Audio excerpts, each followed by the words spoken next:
replaced by smart cars and jet planes, so is the way we conduct business.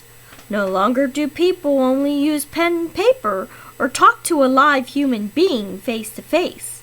Technology has brought about emails, blogs, web pages, podcasts, vodcasts, apps, and countless other ways to present information.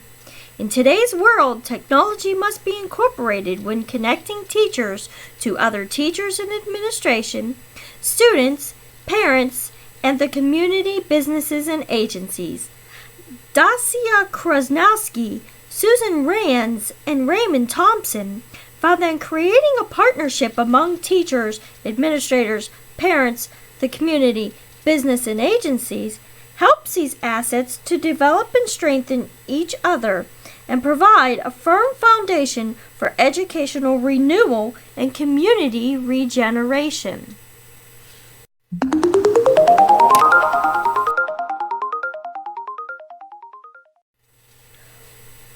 When teachers and principals build trust with each other, they can develop a common vision for school reform and work together to implement necessary changes in school. Ann O'Brien reports that some of the issues that teachers and administrators have tackled together are curriculum development, textbook selection, recruitment and hiring, mentoring, teacher evaluation and support, and use of data-based decision-making to improve student performance. True partnership in schools mean that the district provides teacher leaders to support schools in their efforts.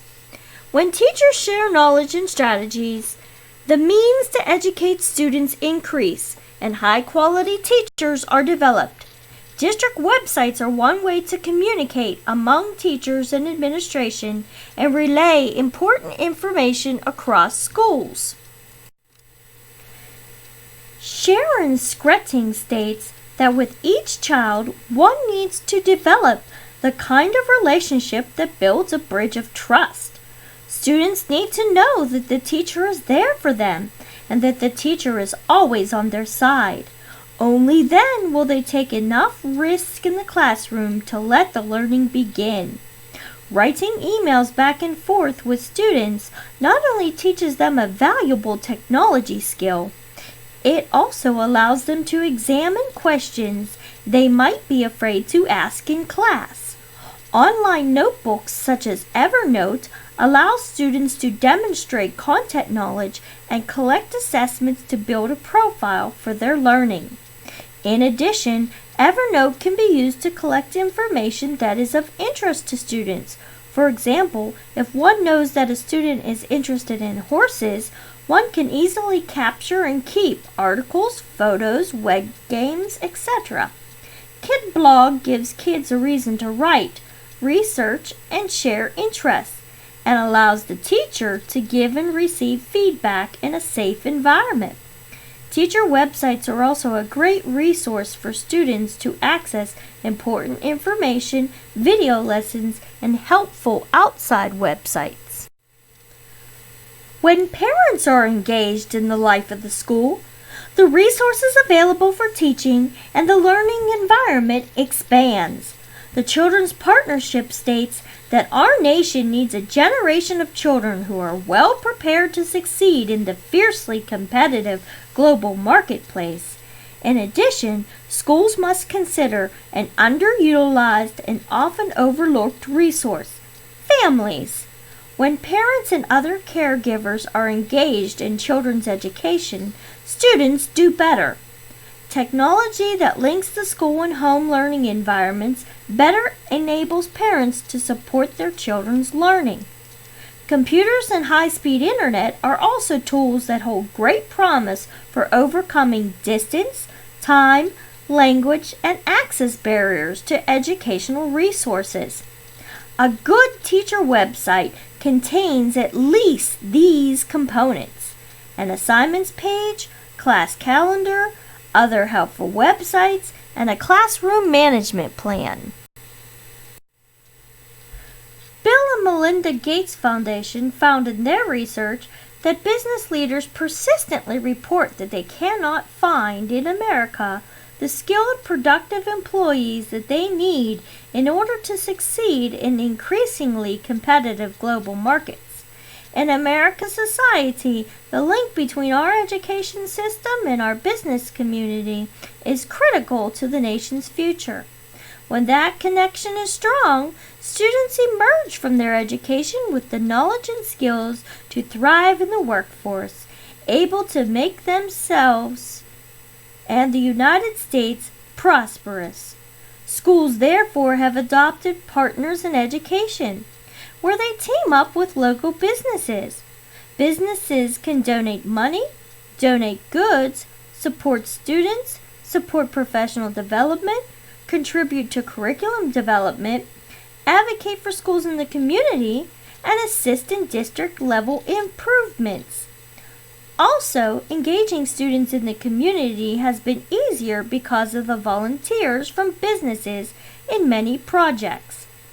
In addition, schools can create an assets map of the neighborhood that targets community organizations, businesses, and even resident associations. This intersecting set of relationships among adults, parents, teachers, and service providers can provide an environment in which children are raised with a unified set of expectations and behaviors and engage community members. This starts with a listening campaign, interviews of people in the community, from political leaders to business owners to local residents. Partners in education can be listed on the school website.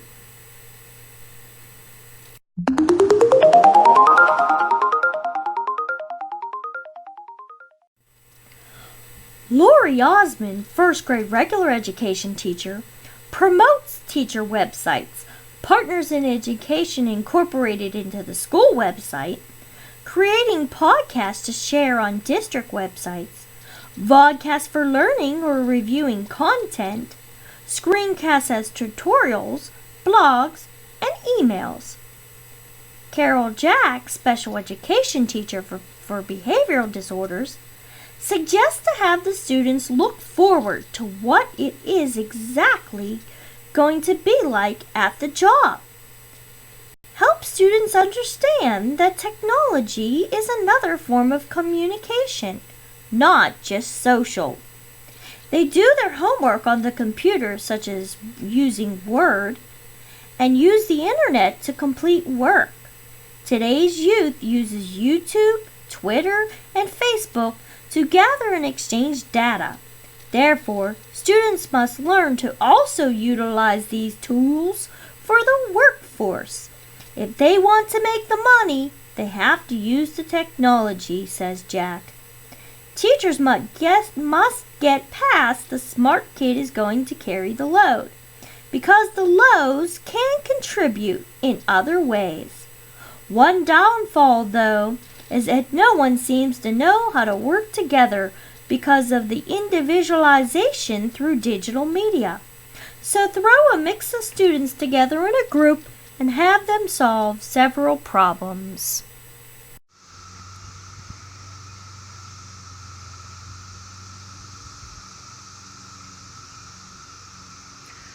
Much like these cicadas who communicate in different sounds with each other, so must schools have to learn how to communicate in different ways to other teachers, their students, parents, the community, and businesses around them.